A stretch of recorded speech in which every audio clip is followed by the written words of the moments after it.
Dobro večer. Pratite Panoramu. Željko Mitrović, vlasnik televizije Pink, je naš gost večeras i pokušat ćemo da odgovorimo na sva pitanja koje već, pa negde možemo da kažemo, u posljednjih nekoliko nedelja zaista su osvanula na naslovnim stranama svih medija.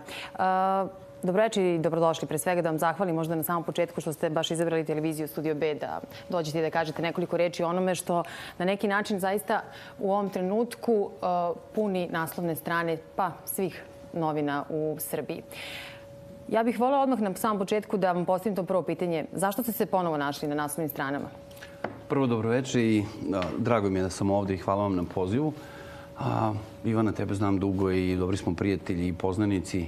Da nismo dobri poznanici, ja bih rekao gledalcima bit ću večeras jako dosadan, a Pinkove zvezde su počele, pa vi vidite šta ćete, ali neću to uraditi. Ovih dana, naravno, kao što smo svi vidjeli, bilo je veoma značajnih događaja, političkih, društvenih i svih ostalih koji nisu zavredeli pažnje na naslovnim stranama onoliko koliko ova tragedija koja se desila. A tragedija je zapravo suštinski jedan nesrećan događaj gde je jedna moja bliska prijateljica nastradala.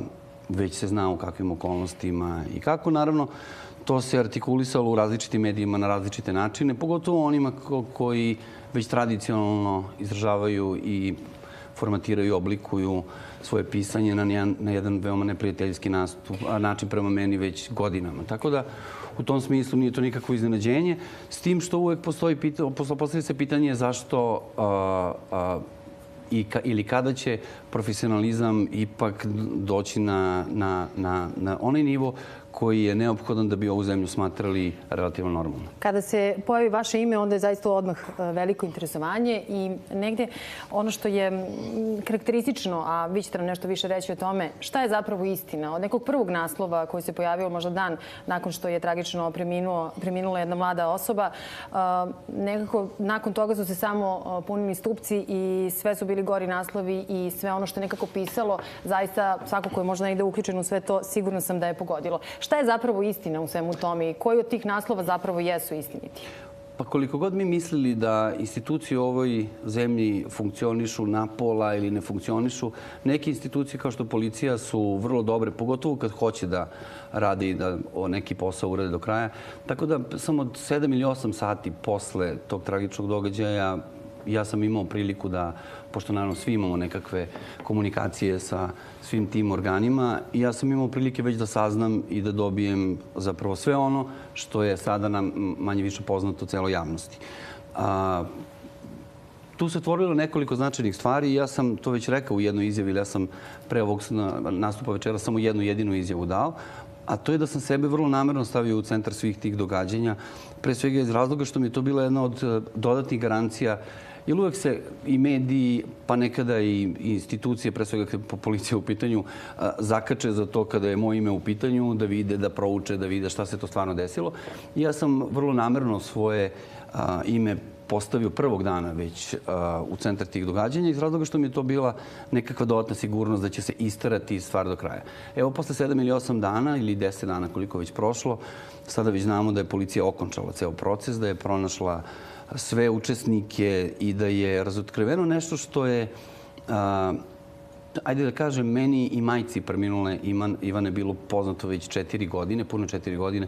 Mi smo čak vodili i bitku da joj pomognemo. Praktično nije ovo bio prvi put da njena majka je 3 ili 4 puta vraćala u život i vodili smo jednu vrlo ozbiljnu bitku, ali ono što je zanimljivo, to je ipak nešto što ne predstavlja nikakav ulični problem. Niti se može naći na ulici, niti neko može to pribaviti bez toga da ima vrlo ozbiljne konekcije u zdravstvenim ustanovama. Zapravo da se doreknem. Šta se zapravo desilo? Desilo se to da je nekakav Ljubiša, kao što mi je sad više poznato, došao po nju na njen poziv, odveo je u VMA, odveo je kod medicinske sestre, koja je opet njegova prijateljica. Oni su je stavili braunilu, on je prodao taj čuveni, kako se zove, propofol. S tim propofolom je vratio u Hajat, ona je otišla u sobu. Sljedeća situacija je našla je sutra sobarica mrtvu. Ono što je tu jako zanimljivo i zbog čega je to nešto zbog čega sam ja, kao što sam malo preko, stavio sebe u centar događaja, zbog čega je meni bilo jako značajno da se ta stvar istera do kraja, zato što anestezija nije nikakva droga koju možete da kupite na ulici ili propofol je anestezija. Anestezija, kao što znamo, se daje pri operacijama na način gde ceo konzilijum lekara nekakav dežura oko vas da bi vas vratio u život. Na kraju krajeva stanete na vagu 3 puta pa da vidite da li imate pola kilograma manje ili više da bi znali koliko mililitara manje ili više. I na kraju krajeva vi potpišete nekakvu saglasnost da niko nije odgovoran ako vas slučajno ne probude iz te nekakve anestezije. Znači, zdravstveni radnici i tekako dobro znaju koliko je ta stvar opasna. I zamislite vi koliko je to bez granica i bez mere prodati nekom za samostalnu upotrebu tako nešto. Zato je to bilo mnogo važnije. Čak, ajde kažem, Ivana je sad jedan veliki tragičan događaj, ali mnogo je važnije da se ta stvar istera do kraja, zato što sam siguran da postoji ceo lanac u zdravstvenim institucijama koji se bavi distribucijom i prodajom anestezije. Cijel lanac, ali ja negde moram da, ako mogu tako da kažem, da stanem u odbranu zaista svih medicinskih radnika, da to se radi o pojedincima i da se radi o možda nekom lancu ili već povezanosti, ali to treba svakako istragati. Ne treba meni da govoriš, ja sam zbog različitih doktora i različitih zdravstvenih radnika vodio ratove i sa Đilasom i sa raznim drugima.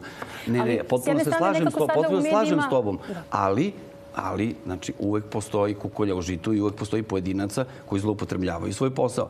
Naravno, kada kažem zdravstvene institucije, mislim na pojedince i zdravstvenih ustanova.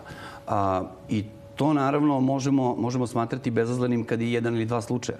Ali ono o čemu ja govorim, siguran sam da je to već uzelo maha i da postoji cela organizacija koja se bavi, koja je delimično u zdravstvenim institucijama, u ustanovama, delimično napolju.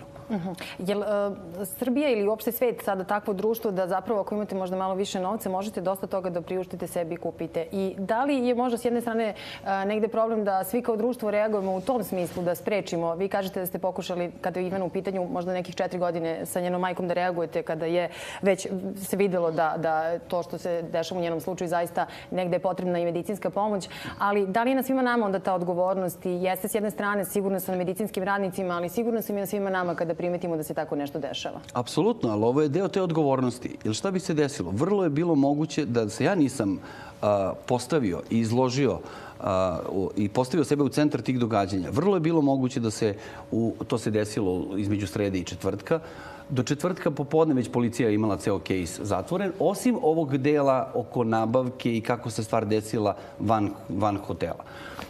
Vrlo je bilo moguće realno da se taj slučaj zatvori već u četvrtak popodne, da oni naslovi koji su se pojavili kao prvi, tipa prostitutka, narkomanka, nađena, kako došlo do toga? Šta kažete kad se takvi naslovi pojave, a da niko možda nije komentarisao? Zato što nam je novinarstvo takvo, zato što smo svi poprilično površni, zato što živimo jedan brz život, zato što previše svega ima i onda niko nema zapravo dovoljno vremena da se skoncentriše, da se sa nekim slučajem pozabavi na ozbiljniji način. A ja znajući ovu situaciju i znajući koliki je to problem, rekao sam već, sam 4 puta, ja mislim da majka njena 10-ak puta je, čak smo zajedničkim snagama nas dvoje smestili pre otprilike 1,5 dana na Bežanijsku kosu, pa i na Bežanijskoj kosi je zatekla sestra ujutru u sličnom stanju sa istim tim propofolom. Njeno objašnjenje je uvek bilo da su to bili jaki bolovi u glavi koji nije mogla drugačije da izdrži. Ja verujem da je to tačno. Ja verujem da ona imala jake bolove, ona je na kraju krajeva i u Beograd došla zbog tih pregleda. Jeste se vi videli sa njom? Ja se nažalost nisam video i tu me malo grize savest, jer nisam imao vremena, jer to je bila jedna paklena nedelja za mene i tu ima malo i savesti. S druge strane, ne do Bog da sam je video, danas bi to bio pakao u smislu... Vi ste u tom trenutku bili u Hajatu ili ne? Ja sam bio, sad ne znam koji je to trenutak tačno, ali ja sam bio u Hajatu negde do ponoći, posle ponoći sam bio na žurci Medija Pula, ali tačno je da je moguće i baš u to vreme. Mi smo bili u istom hotelu, praktično ona je bila gore u sobi, ja sam bio dole sa suprugom i sa porodicom. Da sam se vidio, možda bi joj spasao život, kako da kažem. Imam tu malu grižu savesti zato što ne znam šta je sad gore, a šta bolje. S druge strane, sve što je bilo neophodno da joj pomognem, ja sam joj pomogao u smislu, bio sam na raspolaganju ako je bilo potrebno da pošaljem vozača da je odvede u bolnicu. A dok li sad stigli istraga? Dok li ste stigli u ovom slučaju? Ja mislim da je istraga završena. Ja mislim da je završena istraga, da je DNK pronađen, da je DNK ako sad to smem da kažem, ili to znam onako neoficijalno, ali mislim da će ovih dana biti official, pronađen DNK upoređen, nađena podudarnost, apsolutna DNK na bočicama tog propofola, zna se ko je sad to prodao. Manje više, ceo slučaj je sad apsolutno poznat i sad zavisi od tužilaštva da li će tu stvar doterati do kraja. Ja mislim da da. Ja mislim da imam poverenje u instituciji i mislim da će se to dovršiti. Ali je vrlo zanimljivo to kako su se mediji ponašali. S jedne strane, ja sam računao na slabosti tih medija i računao sam na to da ću ja biti glavna tema i računao sam da će se zbog toga... A kako komentarišete da su čak bili na sahrani? Govorilo se o tome, barem se to moglo pročitati, da ste vi zabranili da uopšte mogu da priđu u mediji, da slikaju kako je to izgledalo sam čin sahrani. Ja nisam imao nekakav veliki razlog. Ja nisam imao nekakav, bog zna kakav razlog, ali ipak je to bio jedan tužan događaj u smislu... Pa intiman čin i ne samo to. Meni je Ivana bila bliska prijateljica. Mi smo se posebno zbližili pre 4 godine kad sam ja bio bolestan i ona je bila jedna od, naravno, pored moje porodice koja je tu bila najviše posvećena, moja supruga, moja deca i familija. Ona je bila neko ko je bio isto jako posvećen tome da ja ozdravim i da se taj proces što pre završi. Znam da je mnoge radnje preduzimala i trudila se maksimalno. I ovako bila je dobar drug i bila dobar. Meni vrlo draga osoba i veoma mi je teško palo to. S druge strane, da li bi da ja nisam bio tu, da li bi to sve bilo od novinarima toliko zanimljivo? I to je sad uvek dilema. Da li jesam zabranio novinarima dolaze, ali s druge strane, zašto bi taj intiman čin bio predmet iživljavanja? A kada kažem iživljavanja, to se u naknadnim danima potvrđuje da mi je pretpostavka bila dobra da bi se oni iživljavali i tekako. Jeste u kontaktu sa njenom majkom? Ja sam naravno u dnevnom kontaktu. Kako ona komentariše sve ovo što se sada... Pa evo, gotovo mislim da svaki dan i danas je izašlo u Politici recimo članak o samoj istrazi. Svaki dan zapravo ne prođe da ne postoji jedan red od natpisa o ovom slučaju. I to nije loše dok se slučaj ne završi. Nije loše da ako treba svaki dan da bude, da se drži temperatura dok se u potpunosti ne okonča. A majka se dobro drži, a s druge strane majka mora na kraju dana ipak da se sretne s tim šta se stvarno desilo. Majka ko majka verovatno ima i različite još pretpostavke ovakve i onakve, ali s druge strane majka je poprilično normalna, inače moj isto prijatelj i mislim da je dobro za nju da se ovo sprovede apsolutno do kraja i zbog njenog mira, zbog njenog apsolutnog mira. Nećemo ulaziti u sve detalje, ali evo pomenuli ste sad jednu od stvari, a to jeste vaša bolest, tada ste se zbližili sa Ivanom, ali interesuje me da negde tada kada je to bilo pre 4 godine, 2011. takođe ste punili naslovne strane. I takođe je isto bilo to nekoliko nedelja, da, ali nekako u ove poslednje vreme čini mi se i kada je vaš sin bio u pitanju, takođe ste bili vi glavni akter svega. Apsolutno. Znači, kad god je moje ime i prezime u pitanju, punim naslovne strane, ne znam baš čim sam to toliko zaslužio, a pretpostavljam da nisu svi konteksti pozitivni i pretpostavljam da nisu sve namere pozitivne, ali s tim sam naučio da živim i čak sam naučio to i da koristim. U ovoj konkretnoj stvari sam koristio sva prethodna iskustva. I tačno sam mogao da isprojektujem, ok, ako sebe ubacim na dovoljno interesantan način unutra, siguran sam da će se tolika temperatura dići i da će se držati na tom nivou da ćemo saznati do kraja. Jer je vrlo značajno bilo da se to u četvrtak ujutro, kada se prošli mi zatvorio slučaj, kada su sve vidjeli da je nenasilna smrt, da je ovo, da nije niko ulazio u sobu, što su sve, što je policija znala i kamere pregledala i sve ostalo, postala mogućnost da se slučaj zatvori i da se nikada praktično ne dođe do toga ko je taj koji iz nekakve bolnice uzima anesteziju, prodaje je nekakvim privatnim klijentima i pušta ih da sami sebe anesteziraju, zapravo da sami sebe sa verovatnoćom od 50% ubiju. Što sa mog aspekta nema velike razlike između nekog ko to radi i ubice koji sa kapuljačom i pištoljem pucao mu glavu na ulici. Znači, skoro da ne pravim nekako veliku razliku. Koliko god sam dobronameran prema zdravstvu generalno i koliko god sam, kao što znate, branio doktore od nepravde koja im se ranije nanosila u političkom smislu svakom drugom, u ovom smislu mislim da jednom se mora stati na put onome što je apsolutno opasno po život, šansa da se preživi anestezija je uvek nekako pola. Tako je, mada i svaki lek koji se koristi na nepropisan način svakako može... Posebno anestezija. Anestezija gasi moždano stablo. Znači, anestezija praktično gasi vaš organizam i treba vam puno sreće da se vi iz nje povratite. Zamislite sami kada dozirate anesteziju, koliko se verovatnoće da se nećete probuditi povećava. Da. Dakle, velika odgovornost na onome ko je to sigurno dao i negde čini se da možda ovde je bio više finansijski deo koliko to košta i koliko će zaraditi nego zapravo šta će doprineti. Ali kada se vratimo na taj slučaj i kada pričamo o tome kako je to izgledalo pa 4 godine unazad, šta je od toga i dokle se stiglo u toj istrazi? Šta je tačno onda bilo tada? Zaista su opet nekako cijela vaša porodica bila uključena u sve to? Apsolutno je bilo tačno da sam otrovan i apsolutno je bilo tačno da se radilo o nekakvom insekticidu.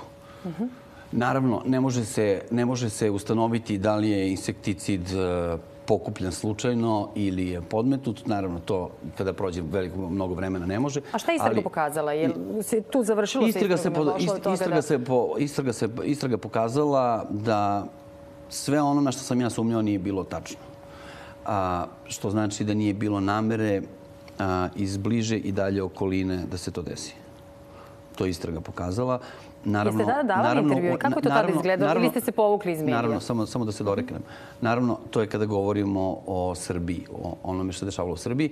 Ja sam neposredno pre toga mnogo vremena provodio u Sloveniji i tada sam govorio da postoji mogućnost da se to desilo u Sloveniji, samo naravno nije skroz jednostavno sprovoditi istrage i van granica zemlje. Ali u svakom slučaju jedno je sigurno. Bio je insekticid ili pesticid, izvinjavam se, nešto ta dva.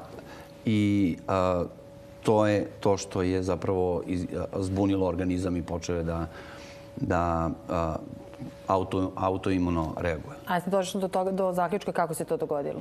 Ne, to se ne može skroz lako zato što se može dobiti kroz hranu, kroz piće, kroz bilo šta. Ali ne može odjednom, nego mora više puta praktično morate biti izloženi insekticidu da bi se to desilo. Pesticidu ili već što da, vi ste nakon toga proveli nekoliko mjeseci, jel tako, u samom lečenju. Sad, jeste li reagovali? Vratio sam se kao novorođenče. Tako je. Ali jeste reagovali nakon toga i uopšte jeste imali potrebu da tada date svoj intervju i da kažete nešto više? Jer zaista čini mi se da nekoliko mjeseci je bilo dosta toga prisutnog. Desetak intervjua sam dao posle toga. Dosta sam o tome govorio. I sada je prošlo mnogo vremena, tako da mislim da to više i nije presudna tema. To sam samo pomenuo u kontekstu zato što se Ivana jako potresla i tu ima malo odgovornost zato što se poklapa period kada sam se ja razboleo, ona je iz nekog razloga želela da samo spava, da prespava. Tražila je samo i tada je pila nekakve bromazepane, nekakva čuda. Što se njena majka se borila s tim. Ja naravno sam bio van zemlje i nisam mogao ništa da pomognem. A mislim da je to vreme kada je otkrila... Znate kako to ide? Mi to sada sa ove tačke znamo sve. To je krenulo sa nekakvim infuzijama na VMA, onda se tamo upoznala sa nekakvom sestrom koja se imate u novinama, ona se zove Sofija. Onda su one počele da se druži. Znate, to kao kod pedikira ili kod kozmetičkog salona ili kao kod frizera. Da ti malo dam sad ove infuzije, a da te probaš malo sad ovo, malo C vitaminama, da vidiš ovo sad nešto novo, otprilike kao da ti stavim crveni lak neki novi. I da vidiš ovo, vidi kako se od ovog se dobro spava i tako se čovjek tako navlače. Naravno, ta Sofija je posle koliko sam čuo prebačena, baš iz tih razloga je suspendovana. Mislim da smo i mi imali nekakve reakcije i nekakve da bi se to desilo. Ne znam da li su direktno ili nisu direktno uticali, ali znam da je se posle toga je suspendovana. Ali je povezala sa nekakvim drugim ljudima koji su isto u toj instituciji i koji isto rade, tako da se ta stvar nastavila. Mada, moram da kažem, u prethodnih 6 mjeseci ni njena majka ni ja nismo imali nikakvih naznaka da se to dešava.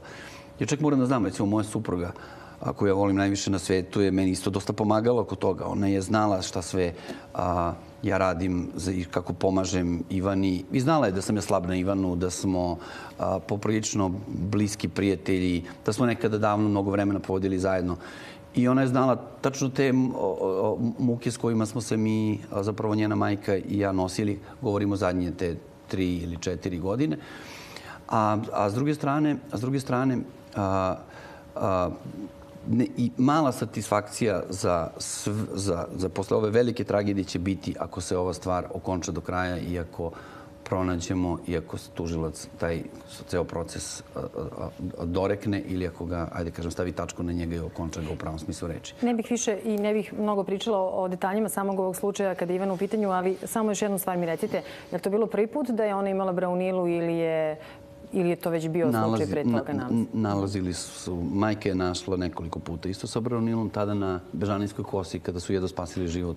Isto je sestra našla sa braunilom, ali ta braunila tu na Bežanijskoj kosi je bila, mislim, stavili su i lekari koji su tako davali su infuzije, davali druge stvari.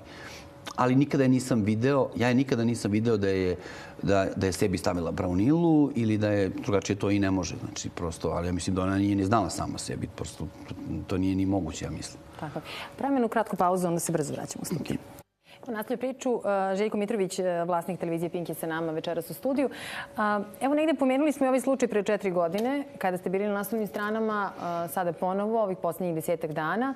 Dosta toga se pričalo, dosta toga špekulisalo, ali s jedne strane možemo da negde imate sada, nažalost, takav je slučaj i da možete da uporedite medije 2011. 2014.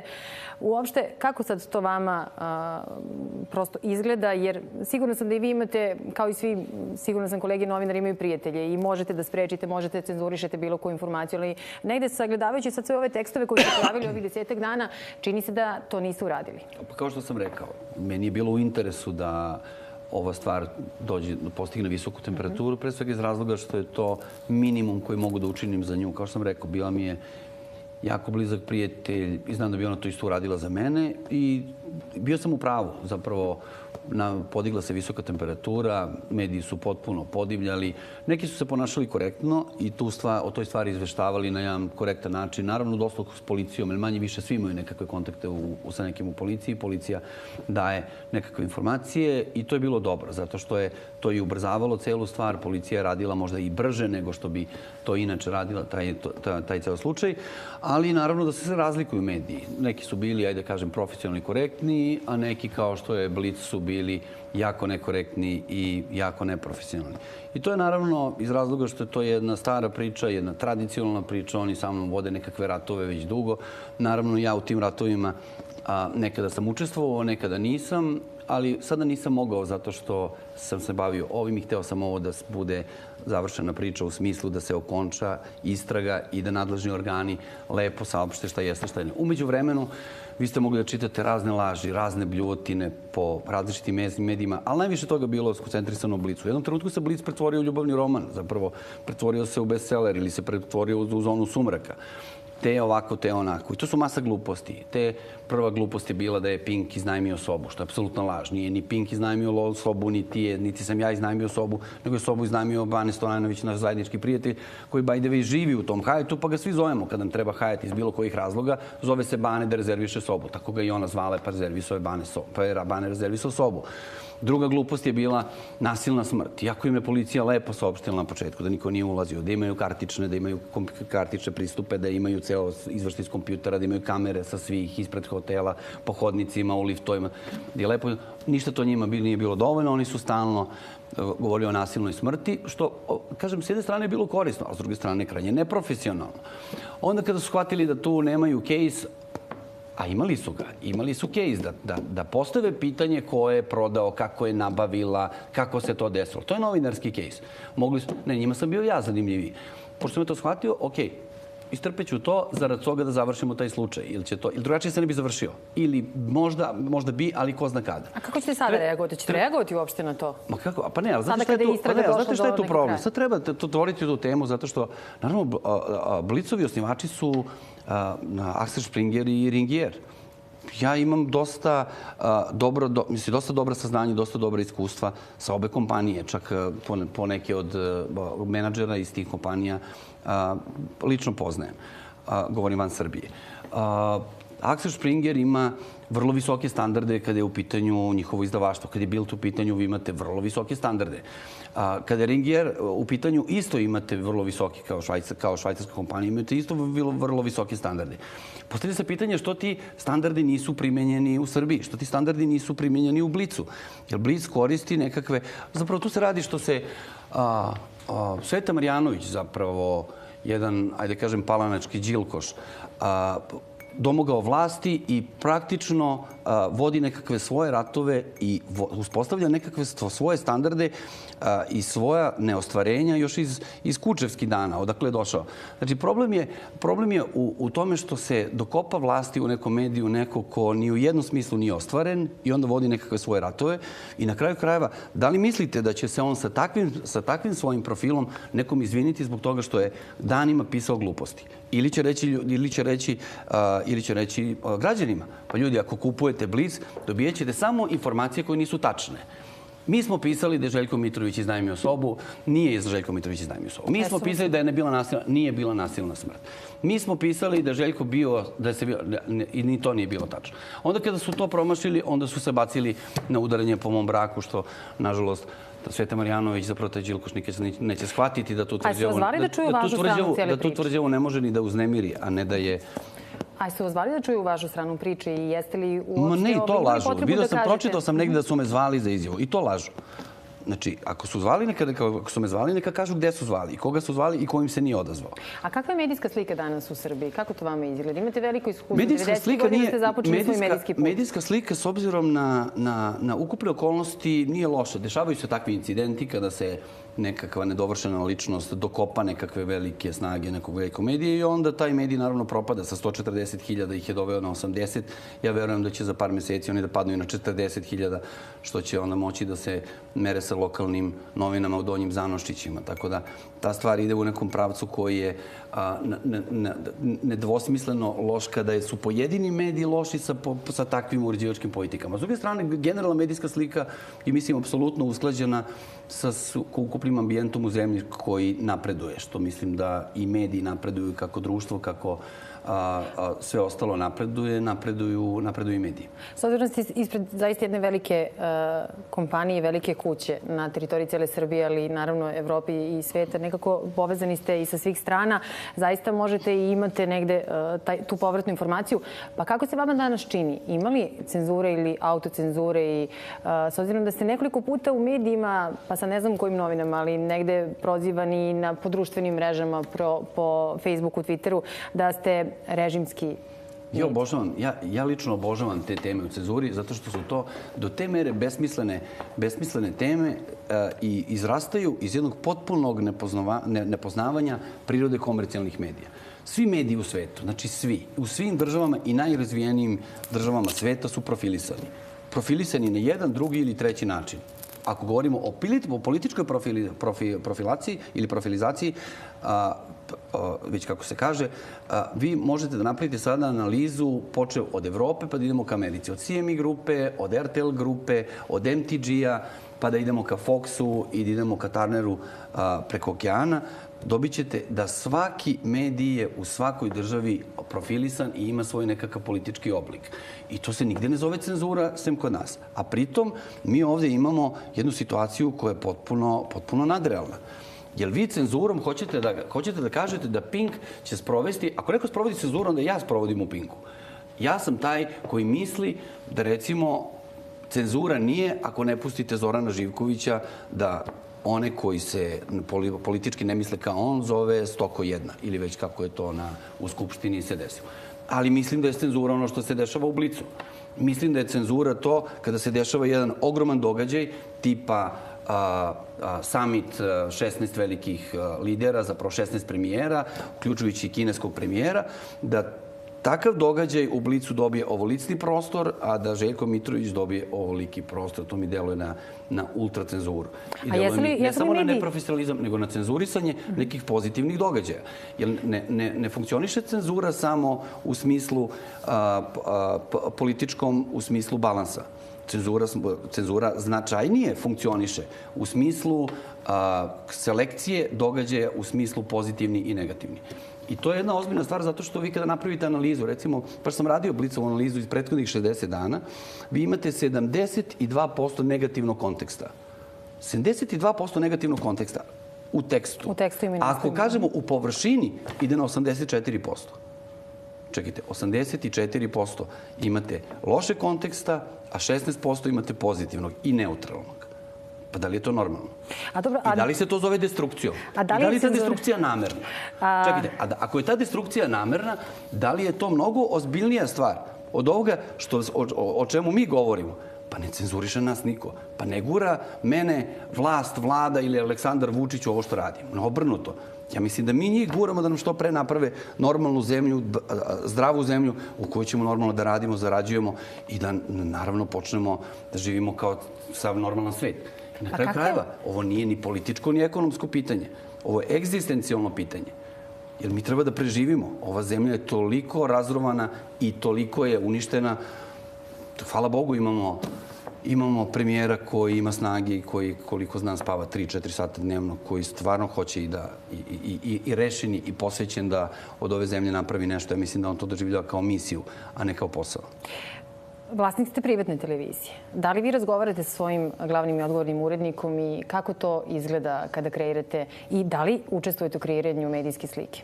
Mi imamo samo jednu jedinu ideju. Ajde da pomognemo. Evo ima neki čovek koji ima mnogo energije da ovu zemlju napravi iz početka. A šta su glavne pritužbe koje čujete? Znači, samo jednu jedinu ideju. Ajde da pomognemo u tome da ubrzamo proces, da ovo ne bi trajalo 10 godina, nego da pokušamo, možda možemo nešto da pomognemo, da za 2 godine da zaličimo na normalnu zemlju. Jer naravno, ovo što vlada radi, a pritom ja mislim da mi možemo malo tu da pripomognemo, ovo što vlada radi, to nije greenfield. To nije vlada koja sad treba da ima nekakve rezultate tako što je krenula od nule, nego je krenula od -500. Krenula sa dugovima, sa čudima, sa razrušenim preduzećima, sa bankrotiranim firmama, sa toliko NPL-ova, sa toliko defaulta. Znači, sve je loše. I sad, taj proces bi inače trajao, i to smo nešto računali, taj proces bi trajao sa užasnom podrškom međunarodnih finansijskih institucija između 8 i 12 godina. On stvarno ima šanse za 2 godine da zaliči na nešto što će se zvati bolje život u Srbiji. Ali on stvarno pretpostavlja da se ne svađamo oko gluposti. Danas imate situaciju, Aleksandar Vučić bude rekao da je lepo vreme, vi ćete imati polemiku u medijima, to što zovemo sada kao da ne bude cenzure, imate polemiku da nam treba lepo vreme ili ne treba lepo. Javit će se po defaultu, oni će reći, ma ne, trebaju nam munje i gromovi, zato što se onda ne znam šta dešava sa bakterijama koje će u poljoprivredi značiti za 20 godina ako se humus... Ne, na tom nivou mi imamo polemike. Vi naravno kada je cenzura u pitanju možete primeniti i proporcionalni sistem, ali tu postoje standardi. 80% informativnog vremena je uvek država. 15% je sve ostalo, a 5% možete reći da su parlamentarne stranke. Kada tih 5% razdelite na parlamentarnu snagu, dobit ćete da partije koje imaju 5-6% predstavljaju 0,25%. Pa tih 0,25% kad dođete do vremena predstavlja će nekoliko sekundi nedeljno. Ako ćemo u proporcionalnom sistemu. Znači, gde se traži balans i gde se traži nešto s čime bi neko bio zadovoljan, a da to ne zovemo cenzura. To nije cenzura. To je prosto jedan pokret, hajde da pokušamo da napravimo nešto od ove zemlje. Dobro, ajde sad izuzmite recimo Pink televiziji, posmatrate naravno i svog ugla, ali kakva je sada slika? Kažete mi neki drugi ugao. Ne, taj ugao drugi me interesuje. Kad posmatrate druge medije, kako vam izgleda to? Kako oni prate tu državnu politiku? Kako to izgleda? Pa krenimo od nacionalne televizije pa nadalje, do svih oni koji su prisutni. Iz kog ugla, koji njima onda ugao prosto preostaje? Ne mislim ja da Srbija uopšte ima, bog zna kakvih medijskih problema kada su u pitanju elektronski mediji. Svako ima svoj profil, svako ima svoj oblik. Prvo ima svoj oblik, Studio B ima svoj oblik, B92 ima svoj oblik, RTS ima svoj oblik. Isto. Mislim da tu, kada bi se napravila jedna prosečna ocena, da mi u elektronskim medijima imamo jednu vrlo pristojnu i visoku ocenu. I na kraju krajeva, ja sam dosta vremena proveo razgovarajući sa predstavnicima međunarodnih institucija na tu temu. I kada napravimo taj nekakav prosek, kako to sve zajedno izgleda u odnosu na sve ostalo, na parlamentarnu snagu, na podršku međunarodnu ovoj vladi, na sve ostale aspekte kad se saberu i oduzmu, mislim da imamo relativno pristojnu situaciju. Problem je naravno u print medijima gde mi više ne govorimo o tome. Mi ne govorimo da li je bilo vlade ili opozicije, mi govorimo o destrukciji. Mi govorimo o crnilu. Mi govorimo o afirmaciji crnila koja je apsolutno dominantno u dobrom broju print medija, a tu u svakom slučaju prednjači Blic. Jer vi u Blicu, kad ste zadnji put nešto pročitali pozitivno u Blicu? Ajde, dajte mi neki naslov da je bio optimistički, veseo, vedar. Evo, jedan u zadnjih 30 dana. Pa ja se sećam, pa Novak Đoković je pobedio i nije pisalo da je Novak Đoković pobedio, nego je pisalo da je neko drugi na dan, ne znam, izgubio. A dobro, mislite da su negdje čitaoci ti koji vole više da čuju negativne vesti nego pozitivne? Kako vam se čini? Da nema publike koje kupuje i tako da nema korisnika? Aha, znači, ipak ste došli na moje. Znači, svi se dodvoravaju u publici. Tako kako ste to nekada nazivali? To smo nazivali povlađivanjem lošem ukusu. Pa recimo. Ali možda sam se ja promenio. Jeste tu negde stvorio onaj termin pink kultura, recimo? To je sintagma. Ako koristite takvu sintagmu, to bi mogla bude pink religija. Kultura mi je preuzana za... A jeste optuživani za tako nešto? Da ste vi zapravo neko koji je... Pink je jedna klasična i standardna komercijalna televizija kakvih postoji milijardu na svetu. Mislite da je neko pravio analizu, evo recimo, mi ovdje smatramo da smo sad na jednom zdravom putu i čak i u ovom nekakvom komercijalnom smislu u kome smo imali velikih problema u ranijih 3-4 godine, evo na pragu smo da dođemo do jedne finalne stabilnosti i da počnemo normalno da funkcionišemo. Ali samo da vam kažem nešto. Niste pomenuli, ja malo pre možda nisam pomenuo, da postoji, ja sam govorio kako izgledaju profilisani mediji. Ili danas neko pominje Mediaset u Italiji koji je 95% bio debalansiran na strani Berlusconija u svim kampanjama političkim i u svim periodima dok je Berlusconi bio na vlasti. Niko. Zbog čega? Zbog toga što se poštuje privatan kapital. Jer mi ovdje govorimo o tome kako svi mediji, uključujući privatne medije, moramo imati apsolutno balansirani profesionalni. Što je tačno. Ok, poštujući nekakve moralne i etičke standarde, apsolutno se slažem da moramo uspostavljati nekakve balanse. Ali što znači balans? Balans znači i kroz prizmu svih programa, pa čak i informativnih programa, da nosioci kapitala imaju pravo na profilisanje medija. I to svugde je u redu, u svakoj zemlji sveta, o tome se ne polemiše, ali u Srbiji se ta polemika vodi već 20 godina. Ja 20 godina slušam kako se polemiše o tome.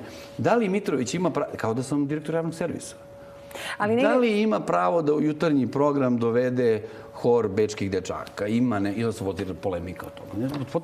Potpuno je sumanuto što ljudi sebi daju za pravo, a pritom ne spoznaju prirodu komercijalnih medija i uopšte ne poznaju standarde po kojima to funkcioniše svugde u svetu. A šta je onda tajna vašeg uspeha, s obzirom da ste vi to vrlo balansirano uspred uredite već 20 godina? Ove godine ste proslavili 20 godina TV Pinka. Sad u jednom od intervjua ste napomenuli da je u jednom trenutku televizija BK Braće Karić bila jedna od najuspešnijih i najvećih negde u tom trenutku, možda u kontekstu kada posmatramo tada Pink, ali nekako, da li sad sa tog nekog aspekta, šta je to što BK nije, odnosno šta je to što Karići nisu uspeli da urede, a vi jeste, pa ste uspeli da preživite i dođete do 20 godina televizije Pink? BK je bio dobra televizija. Objektivno je bio dobra televizija i tamo je radila super ekipa. Oni su imali jednu ideju koja se razlikovala od naše, kada je oblik i profil programa bio u pitanju. Mi smo uvek imali ideju da budemo nekakva narodna televizija ili narodska ili kako god hoćete. Zato što smo u samom startu krenuli kroz prizmu marketinškog biznisa i nama je suštinska stvar bilo da imamo što više gledalaca. Naravno, i tu postoje različite kategorije, različite ciljne grupe kojima se obraćamo i naravno matematike pokazuju da vi nemate uspešan biznis televizijski ako vas ne gleda ogromna populacija.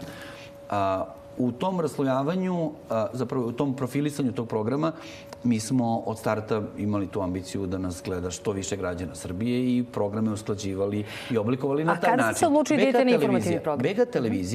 BK televizija nije imala razloga, jer nije živala isključivo od marketinga i mogla je sebi da priušti i jedan uži profil u smislu možda programa koji je u nekom smislu bio drugačiji, na, ajde kažem, kvalitetniji ili lepši način oblikovan. Ako su moji ukusi u pitanju, naravno u ukusima jako teško raspravljati, ali ja sam voleo BK televiziju i mislim da je to bila jedna dobra televizija. Žao mi što nemate televizije.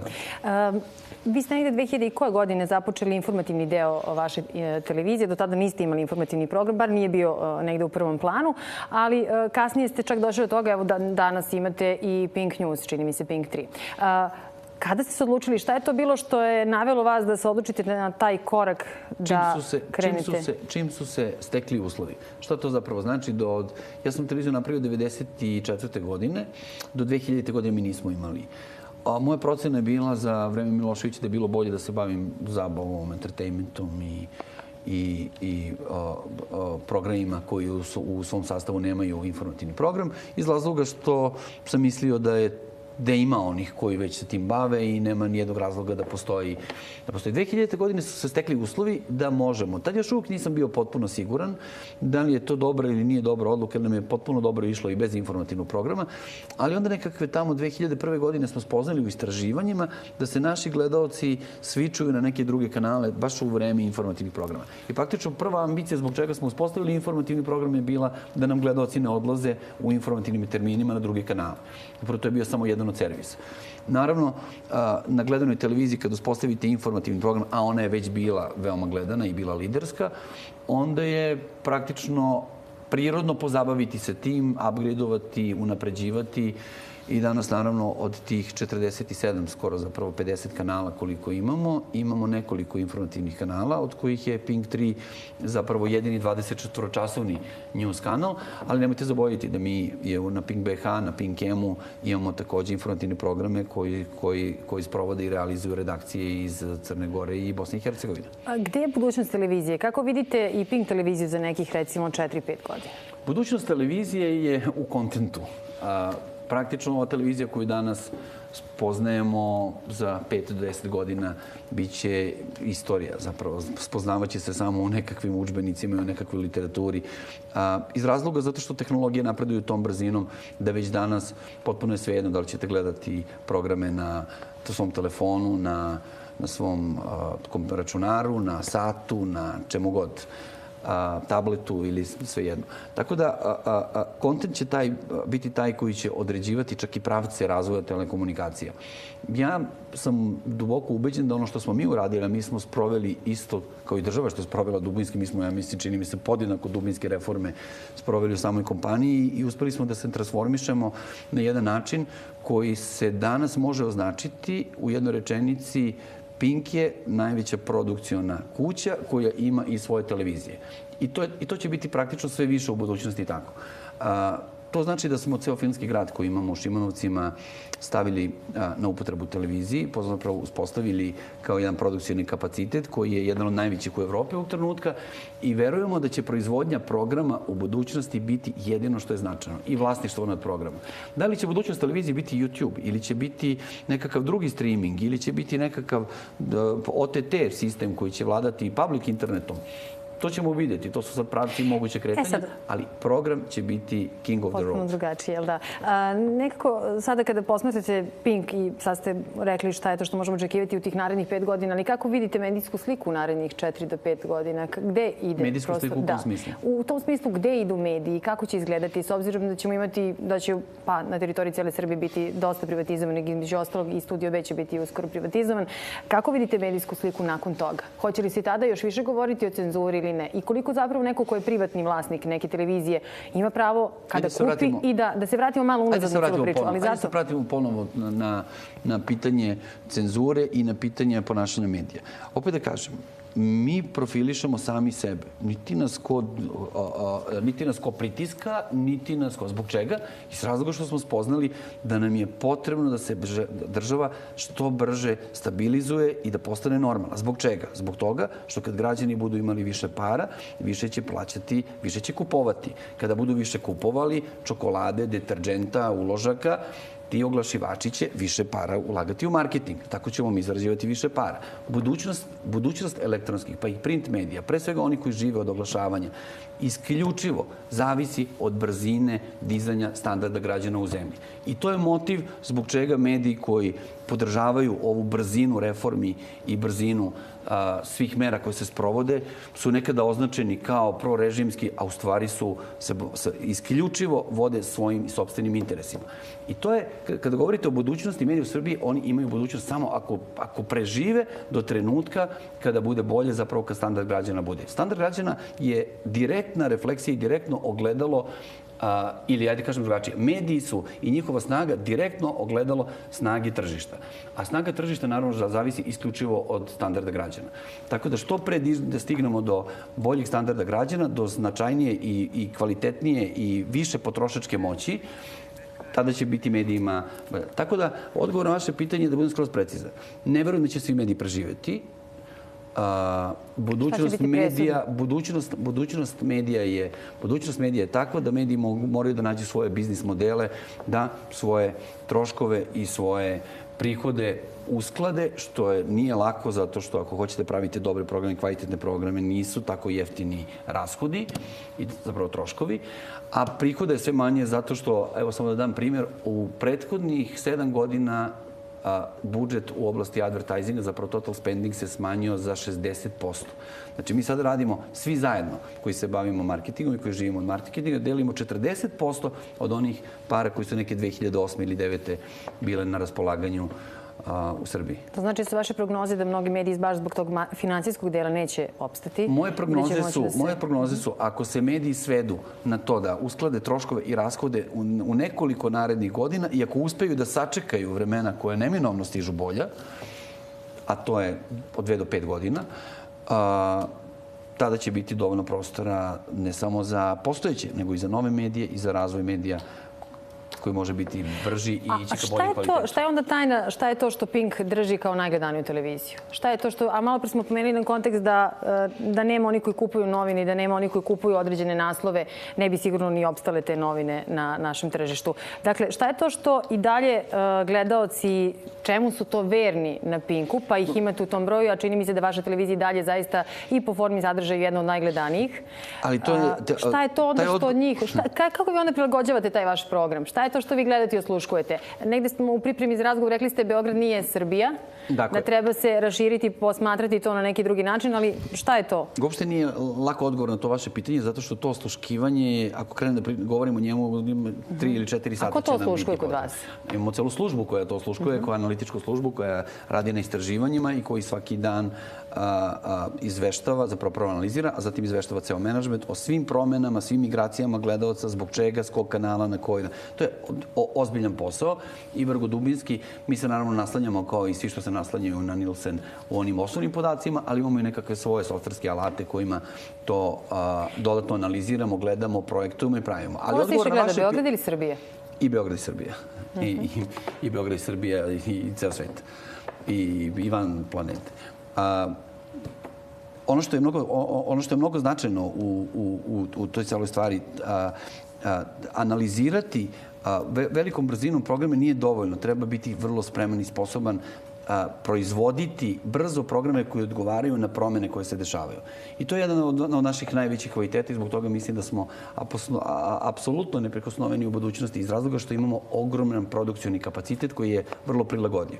Šta to u prevodu znači? Ako nam ovaj program nije uspeo, postavit ćemo drugi. Ako nije ni ovaj, napravit ćemo neki treći. Ali imamo sve sopstveno, ne zavisimo ni od kakvog outsourca, ne zavisimo ni od kakvih posrednika, ne zavisimo ni od kakvih drugih eksternih produkcija, nego možemo sve da proizvedemo sami. Rekli ste da je teško vreme. To znači 1000 zaposlenih ljudi, to znači koji su svi u stalnom i pod ugovorima, zato što sam se opet setio Blica koji je jedna od njihovih skaradnih stvari. Znači, posvetili su toliko pažnje porezu koji Pink duguje. Nijednog trenutka nisu rekli da je ove godine milijardu, što je rekordna cifra koju je Pink ikada platio porez. Oni ne napišu Pink je platio milijardu dinara, što je 30% više upoređujući sa svim prethodnim godinama. Ne, nego Pink još duguje, pa dobro, ali dugujemo, ali smo platili milijardu od recimo 700 miliona obaveza. Što znači platili smo 300 miliona nekog starog duga i 700 miliona tekućih stvari i na nogama smo i živi smo. Pa zar to nije za pohvalu? Servisiramo i nekakve stare dugove i plaćamo sve. Ne, njima je tema bila evo prvi ko duguje. Evo kako će država da procveta. Znači, to je taj problem koji imamo, ali izvinjam se što sam se prešaltao na temu koja je iz prethodnog dela, zato što ste me... Imate dug, platili ste porez ove godine, imate zaposleno oko 1000 ste rekli sada, tako otprilike. 1000 zaposlenih, to sam kroz prizmu produkcije rekao, da je 1000 zaposlenih i 26 studija koje imamo u regionu predstavlja jednu produkcijnu silu, mislim, drugu ili treću u Evropi. I u ovom trenutku uspevate da im platite plate, da ne zaostajete u svim obavezama koje imate? U ponedeljak i utorak će dobiti 12. platu ove godine. Hoću da kažem, podelimo 12 plata, to i dalje znači da kasnimo 3, ali svake godine u kalendarskoj godini dobiju 12 plata. Nekada smo kasnili 6. Dobro, imamo još malo vremena do kraja emisije, pravimo još jednu kratku pauzu, brzo se vraćamo u studiju. Optužuju vas negdje, čini mi se, da kreirate medijsku sliku Srbije. Da li mislite da će se to nastaviti u vremenu koje dolazi? Kako ja mogu da povedem? Jeste čitali Blic? Tamo piše da Saša Popović najmoćniji čovjek, on kreira pojedine. Ja sam tamo neki, i čestitam mojim svim dobitnicima i ovima što su ispred i iza mene. Tako da, ako čitate Blic, ne kreiram ja ništa.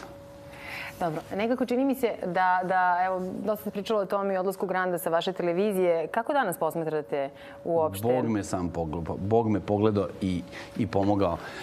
Dozvolio me da radim. Evo, ja sam noćas proveo celu noć u radnoj atmosferi. Sad ponovo idem u Šimanovce, evo čim završimo emisiju, zato što podižemo jedan program koji mislim da će biti bolji od ovih naših najuspešnijih zvezda i zvezdica, a to je audicija koja se radi sa jednim velikim rotacionom stage-om. Potpuno sam poludeo, ajde kažem, u tom produkcijnom smislu.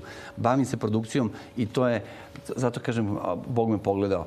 Zapravo, sa tolikim programom koji smo dali nekom drugom da gospodari, tolikim prostorom koji smo dali nekakvim drugim produkcijama da gospodare našom televizijom, prvo smo sebe ugrozili u smislu nezavisnosti. S druge strane, oblik televizije nismo formirali mi, nego nekakve nezavisne produkcije. Sada ćemo taj proces završiti jer spremamo još ta 3 velika projekta. Svi će biti pušteni do 1. februara i to je onda nešto iza čega se ja potpisujem i kažem to je televizija, vratio sam televiziju sebi. Onu koju sam imao pre recimo 12-13 godina kada sam se bavio televizijom na ozbiljan način. Posle toga se to nekako desilo. Jedna emisija nečija, pa još jedna, pa još jedna. I prosto jednog trenutka samo se probudite i shvatite da vi nemate nekakvih svojih projekata, nego su to sve nekakvi, kao da ste vlasnik shopping mola i svi su iznajmili nekakve butike. Sad sam sve rastero i pravim sopstvene butike. A jeste od vaše grupe Oktobar 1864. do danas, evo, jeste mislili da će ovako sve se odvijeti i da će ovako funkcionisati? Mislim samo da će biti brže. Koliko brže? Pa neke stvari sam trebao da uradim pre 7-8 godina, imao sam nekakvu malu pauzicu. Ajde kažem, smanjeno interesovanje za sopstveni posao. A sad sam u punoj formi, vratio sam se punom snagom pre svega u produkciju i mislim za sada gledalci reaguju apsolutno pozitivno. Večer smo nekako posvetili televiziji, ali šta mislite, kako će biti budućnost pisanih medija? I sve ovo što ste naveli, kako je danas kada je to u pitanju? Ne znam, ali što se mene tiče, ja sam već tekao kondiciju, jer sam u pisanim medijima bio sve i svašta, i ovakav i onakav. Tako da sam ja apsolutno stekao kondiciju da što se mene lično tiče, potpuno mi je sve jedno kakvi su. Što se tiče ukupnog društvenog ambijenta, ja mislim da će i dalje to biti utakmice za tiražima, ali se nadam da će malo više fair playa i malo više profesionalizma biti, bar u onom smislu u kome kada se nešto napiše, ne izmišlja se baš skroz. Eto, samo toliko. Znači, sve ostalo manje više je prihvatljivo u toj utakmici za, nažalost, vrlo surove utakmici za čitaoce. Dakle, vaša neka poruka za sam kraj, i možemo da kažemo da negdje došli smo i do kraja ove godine, još malo dana je ostalo do 2014. godini. Šta je to što bi negdje vi mogli na sam kraj da poručite svim vašim kolegama u medijima i to kako da se bori i da opstanu s obzirom da to vama saista dobro... Evo vama želim da se brzo privatizujete, jer to je jedan način kako ćete moći zdravo da se zdravo koncipirate u smislu i uskladite unutrašnje stvari za budućnost i posle toga da konkurišete za nacionalnu frekvenciju. To meni zvuči zdravo. Smatrate da Studio B ima svoju budućnost? Pa zašto ne bi imao? Ja mislim da da. Onda tim i da završimo. Hvala mnogo što ste bili večeras. Naš gost, zaista je bilo veliko zadovoljstvo čuti sve ovo, a sigurno sam da je bilo veliko interesovanje naših gledalaca. Hvala mnogo. Hvala vam. To je bilo to što se tiče 2014. godine. Vidimo se vrlo brzo u 2015. godini. Već negde od 10. januara smo ponovo sa vama. Hvala na pažnji. Dobro večer. Pratite Panoramu. Željko Mitrović, vlasnik televizije Pink, je naš gost večeras i pokušat ćemo da odgovorimo na sva pitanja koje već, pa negde možemo da kažemo, u posljednjih nekoliko nedelja zaista su osvanula na naslovnim stranama svih medija. Dobroveče i dobrodošli. Pre svega da vam zahvalim možda na samom početku što ste baš izabrali televiziju Studio B da dođete i da kažete nekoliko reči o onome što na neki način zaista u ovom trenutku puni naslovne strane pa svih novina u Srbiji. Ja bih voljela odmah na samom početku da vam postavim to prvo pitanje. Zašto ste se ponovo našli na naslovnim stranama? Prvo, dobroveče i drago mi je da sam ovde i hvala vam na pozivu. Ivana, tebe znam dugo i dobri smo prijatelji i poznanici. Da nismo dobri poznanici, ja bih rekao, gledalcima bit ću večeras jako dosadan, a Pinkove zvezde su počele, pa vi vidite šta ćete, ali neću to uraditi. Ovih dana, naravno, kao što smo svi vidjeli, bilo je veoma značajnih događaja, političkih, društvenih i svih ostalih koji nisu zavredeli pažnje na naslovnim stranama onoliko koliko ova tragedija koja se desila. A tragedija je zapravo suštinski jedan nesrećan događaj gde je jedna moja bliska prijateljica nastradala. Već se zna u kakvim okolnostima i kako. Naravno, to se artikulisalo u različitim medijima na različite načine, pogotovo onima koji već tradicionalno izražavaju i formatiraju i oblikuju svoje pisanje na jedan veoma neprijateljski način prema meni već godinama. Tako da, u tom smislu nije to nikakvo iznenađenje. S tim što uvek postoji se pitanje zašto ili kada će profesionalizam ipak doći na onaj nivo koji je neophodan da bi ovu zemlju smatrali relativno normalno. Kada se pojavi vaše ime, onda je zaista odmah veliko interesovanje i negde ono što je karakteristično, a vi ćete nam nešto više reći o tome, šta je zapravo istina? Od nekog prvog naslova koji se pojavio možda dan nakon što je tragično preminula jedna mlada osoba, nekako nakon toga su se samo punili stupci i sve su bili gori naslovi i sve ono što je nekako pisalo, zaista svako ko je možda negde uključen u sve to, sigurno sam da je pogodilo. Šta je zapravo istina u svemu tome i koji od tih naslova zapravo jesu istiniti? Pa koliko god mi mislili da institucije u ovoj zemlji funkcionišu napola ili ne funkcionišu, neke institucije kao što policija su vrlo dobre, pogotovo kad hoće da rade i da neki posao urade do kraja. Tako da samo 7 ili 8 sati posle tog tragičnog događaja ja sam imao priliku da, pošto naravno svi imamo nekakve komunikacije sa svim tim organima, i ja sam imao prilike već da saznam i da dobijem zapravo sve ono što je sada nam manje više poznato celoj javnosti. Tu se otvorilo nekoliko značajnih stvari i ja sam to već rekao u jednoj izjavi, ja sam pre ovog nastupa večera samo jednu jedinu izjavu dao, a to je da sam sebe vrlo namerno stavio u centar svih tih događanja, pre svega iz razloga što mi je to bila jedna od dodatnih garancija. Jer uvek se i mediji, pa nekada i institucije, pre svega kada je policija u pitanju, zakače za to kada je moje ime u pitanju, da vide, da prouče, da vide šta se to stvarno desilo. I ja sam vrlo namerno svoje ime postavio prvog dana već u centar tih događanja iz razloga što mi je to bila nekakva dodatna sigurnost da će se istarati stvar do kraja. Evo, posle 7 ili 8 dana ili 10 dana koliko već prošlo, sada već znamo da je policija okončala ceo proces, da je pronašla sve učesnike i da je razotkriveno nešto što je, ajde da kažem, meni i majci preminule Ivane bilo poznato već 4 godine, puno 4 godine. Mi smo čak vodili i bitku da joj pomognemo. Praktično nije ovo bio prvi put da njena majka je 3 ili 4 puta vraćala u život i vodili smo jednu vrlo ozbiljnu bitku, ali ono što je zanimljivo, to je ipak nešto što ne predstavlja nikakav ulični problem. Niti se može naći na ulici, niti neko može to pribaviti bez toga da ima vrlo ozbiljne konekcije u zdravstvenim ustanovama. Zapravo da se doreknem. Šta se zapravo desilo? Desilo se to da je nekakav Ljubiša, kao što mi je sad više poznato, došao po nju na njen poziv, odveo je u VMA, odveo je kod medicinske sestre, koja je opet njegova prijateljica. Oni su je stavili braunilu, on je prodao taj čuveni, kako se zove, propofol. S tim propofolom je vratio u Hajat, ona je otišla u sobu. Sljedeća situacija je našla je sutra sobarica mrtvu. Ono što je tu jako zanimljivo i zbog čega je to nešto zbog čega sam ja, kao što sam malo preko, stavio sebe u centar događaja, zbog čega je meni bilo jako značajno da se ta stvar istera do kraja, zato što anestezija nije nikakva droga koju možete da kupite na ulici ili propofol je anestezija. Anestezija, kao što znamo, se daje pri operacijama na način gde ceo konzilijum lekara nekakav dežura oko vas da bi vas vratio u život. Na kraju krajeva stanete na vagu 3 puta pa da vidite da li imate pola kilograma manje ili više da bi znali koliko mililitara manje ili više. I na kraju krajeva vi potpišete nekakvu saglasnost da niko nije odgovoran ako vas slučajno ne probude iz te nekakve anestezije. Znači, zdravstveni radnici i tekako dobro znaju koliko je ta stvar opasna. I zamislite vi koliko je to bez granica i bez mere prodati nekom za samostalnu upotrebu tako nešto. Zato je to bilo mnogo važnije. Čak, ajde kažem, Ivana je sad jedan veliki tragičan događaj, ali mnogo je važnije da se ta stvar istera do kraja, zato što sam siguran da postoji ceo lanac u zdravstvenim institucijama koji se bavi distribucijom i prodajom anestezije. Cijel lanac, ali ja negde moram da ako mogu tako da kažem, da stanem u odbranu zaista svih medicinskih radnika, da to se radi o pojedincima i da se radi o možda nekom lancu ili već povezanosti, ali to treba svakako istraga. Ne treba meni da govoriš, ja sam zbog različitih doktora i različitih zdravstvenih radnika vodio ratove i sa Đilasom i sa raznim drugima. Ne, potpuno se slažem s tobom, ali, znači, uvek postoji kukolja u žitu i uvek postoji pojedinaca koji zloupotrebljavaju svoj posao.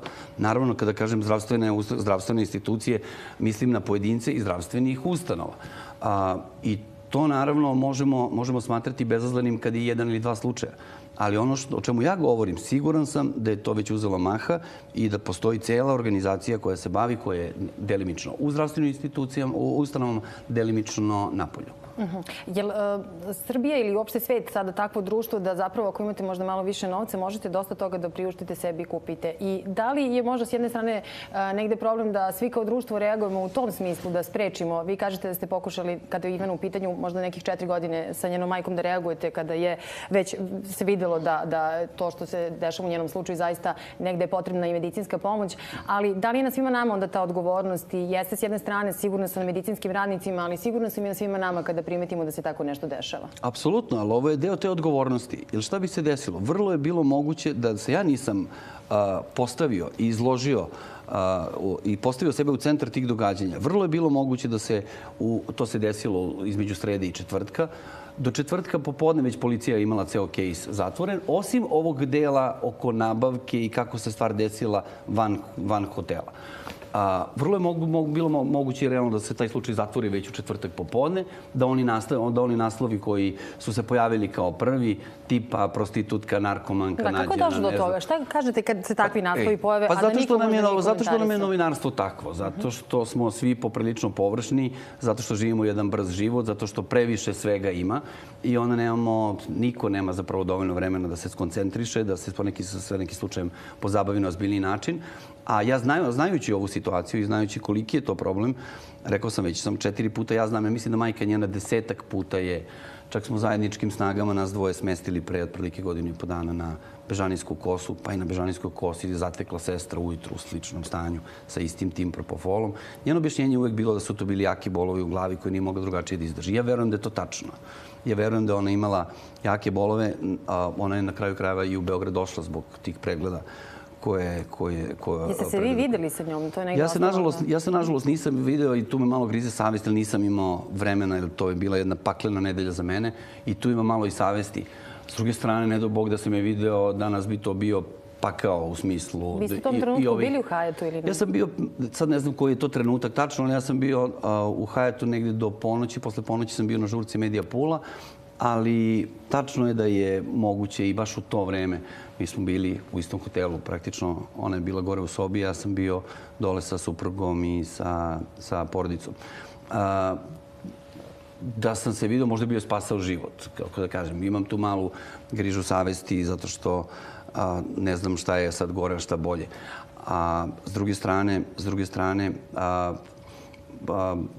sve što je bilo neophodno da joj pomognem, ja sam joj pomogao u smislu, bio sam na raspolaganju ako je bilo potrebno da pošaljem vozača da je odvede u bolnicu. A dokle sad stigla istraga? Dokle se stiglo u ovom slučaju? Ja mislim da je istraga završena. Ja mislim da je završena istraga, da je DNK pronađen, da je DNK ako sad to smem da kažem, ili to znamo onako neoficijalno, ali mislim da će ovih dana biti official, pronađen DNK upoređen, nađena podudarnost, apsolutna DNK na bočicama tog propofola, zna se ko je sad to prodao. Manje više, ceo slučaj je sad apsolutno poznat i sad zavisi od tužilaštva da li će tu stvar doterati do kraja. Ja mislim da da. Ja mislim da imam poverenje u instituciji i mislim da će se to dovršiti. Ali je vrlo zanimljivo to kako su se mediji ponašali. S jedne strane, ja sam računao na slabosti tih medija i računao sam na to da ću ja biti glavna tema i računao sam da će se zbog toga... A kako komentarišete da su čak bili na sahrani? Govorilo se o tome, barem se to moglo pročitati, da ste vi zabranili da uopšte mogu da priđu u mediji, da slikaju kako je to izgledalo sam čin. Ja nisam imao nekakav veliki razlog. Ja nisam imao nekakav, bog zna kakav razlog, ali ipak je to bio jedan tužan događaj u smislu, pa intiman čin i ne samo to. Meni je Ivana bila bliska prijateljica. Mi smo se posebno zbližili pre 4 godine kad sam ja bio bolestan i ona je bila jedna od, naravno, pored moje porodice koja je tu bila najviše posvećena, moja supruga, moja deca i familija. Ona je bila neko ko je bio isto jako posvećen tome da ja ozdravim i da se taj proces što pre završi. Znam da je mnoge radnje preduzimala i trudila se maksimalno. I onako bila je dobar drug i bila dobar. Meni vrlo draga osoba i veoma mi je teško palo to. S druge strane, da li bi da ja nisam bio tu, da li bi to sve bilo od novinarima toliko zanimljivo? I to je sad uvek dilema. Da li jesam zabranio novinarima dolaze, ali s druge strane, zašto bi taj intiman čin bio predmet iživljavanja? A kada kažem iživljavanja, to se u naknadnim danima potvrđuje da mi je pretpostavka bila dobra da bi se oni iživljavali i tekako. Jeste u kontaktu sa njenom majkom? Jesam, naravno, u dnevnom kontaktu. Kako ona komentariše sve ovo što se sada... Pa evo, gotovo mislim svaki dan i danas je izašlo u Politici, recimo, članak o samoj istrazi. Svaki dan zapravo ne prođe da ne postoji jedan red od natpisa o ovom slučaju. I to nije loše dok se slučaj ne završi. Nije loše da ako treba svaki dan da bude, da se drži temperatura dok se u potpunosti ne okonča. A majka se dobro drži, a s druge strane majka mora na kraju dana ipak da se sretne s tim šta se stvarno desilo. Majka ko majka verovatno ima i različite još pretpostavke ovakve i onakve, ali s druge strane majka je poprilično normalna, inače moj isto prijatelj i mislim da je dobro za nju da se ovo sprovede apsolutno do kraja i zbog njenog mira, zbog njenog apsolutnog mira. Nećemo ulaziti u sve detalje, ali evo pomenuli ste sad jednu od stvari, a to jeste vaša bolest, tada ste se zbližili sa Ivanom, ali interesuje me da negde tada kada je to bilo pre 4 godine, 2011. takođe ste punili naslovne strane. I takođe je isto bilo to nekoliko nedelja, da, ali nekako u ovo poslednje vreme čini mi se kada je vaš sin bio u pitanju, takođe ste bili glavni akter svega. Apsolutno. Znači, kad god je moje ime i prezime u pitanju, punim naslovne strane, ne znam pa s čim sam to toliko zaslužio. Pretpostavljam da nisu svi konteksti pozitivni i pretpostavljam da nisu sve namere pozitivne, ali s tim sam naučio da živim i čak sam naučio to i da koristim. U ovoj konkretnoj stvari sam koristio sva prethodna iskustva. I tačno sam mogao da isprojektujem, ok, ako sebe ubacim na dovoljno interesantan način unutra, siguran sam da će se tolika temperatura dići i da će se držati na tom nivou da ćemo saznati do kraja.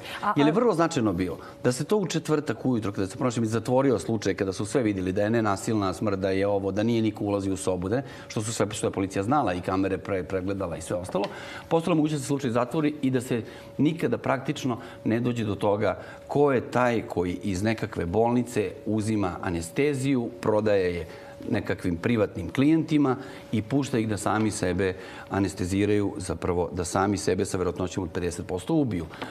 Što sa mog aspekta nema velike razlike između nekog ko to radi i ubice koji sa kapuljačom i pištoljem pucao mu glavu na ulici. Znači, skoro da ne pravim nekako veliku razliku. Koliko god sam dobronameran prema zdravstvu generalno i koliko god sam, kao što znate, branio doktore od nepravde koja im se ranije nanosila u političkom smislu svakom drugom. U ovom smislu mislim da jednom se mora stati na put onome što je apsolutno opasno po život. Šansa da se preživi anestezija je uvek nekako pola. Tako je, mada i svaki lek koji se koristi na nepropisan način svakako može... Posebno anestezija. Anestezija gasi moždano stablo. Znači, anestezija praktično gasi vaš organizam i treba vam puno sreće da se vi iz nje povratite. Zamislite sami kada dozirate anesteziju, koliko se verovatnoće da se nećete probuditi povećava. Da. Dakle, velika odgovornost na onome ko je to sigurno dao i negde čini se da možda ovde je bio više finansijski deo koliko to košta i koliko će zaraditi nego zapravo šta će doprineti. Ali kada se vratimo na taj slučaj i kada pričamo o tome kako je to izgledalo 4 godine unazad, šta je od toga i dok li se stiglo u toj istrazi? Šta je tačno onda bilo tada? Zaista su opet nekako cijela vaša porodica bila uključena u sve to? Apsolutno je bilo tačno da sam otrvan i apsolutno je bilo tačno da se radilo o nekakvom insekticidu. Naravno, ne može se ustanoviti da li je insekticid pokupljen slučajno ili je podmetnut. Naravno, to kada prođe mnogo vremena ne može. A šta je istraga pokazala? Je se tu završilo sa istragom? Istraga pokazala da sve ono na što sam ja sumnjao nije bilo tačno. Što znači da nije bilo namere iz bliže i dalje okoline da se to desi. To je istraga pokazala. Jeste tada davali intervju? Kako je to tada izgledalo? Ili ste se povukli iz medija? Naravno, samo da se doreknem. Naravno, to je kada govorimo o Srbiji, o onome što se dešavalo u Srbiji. Ja sam neposredno pre toga mnogo vremena provodio u Sloveniji i tada sam govorio da postoji mogućnost da se to desilo u Sloveniji, samo naravno nije skroz jednostavno sprovoditi istrage i van granica zemlje. Ali u svakom slučaju jedno je sigurno. Bio je insekticid ili pesticid, izvinjavam se, nešto ta dva. I to je to što je zapravo zbunilo organizam i počeo je da autoimuno reaguje. A jeste došli do zaključka kako se to dogodilo? Ne, to se ne može skroz lako zato što se može dobiti kroz hranu, kroz piće, kroz bilo šta. Ali ne može nego mora više puta praktično morate biti izloženi insekticidu da bi se to desilo.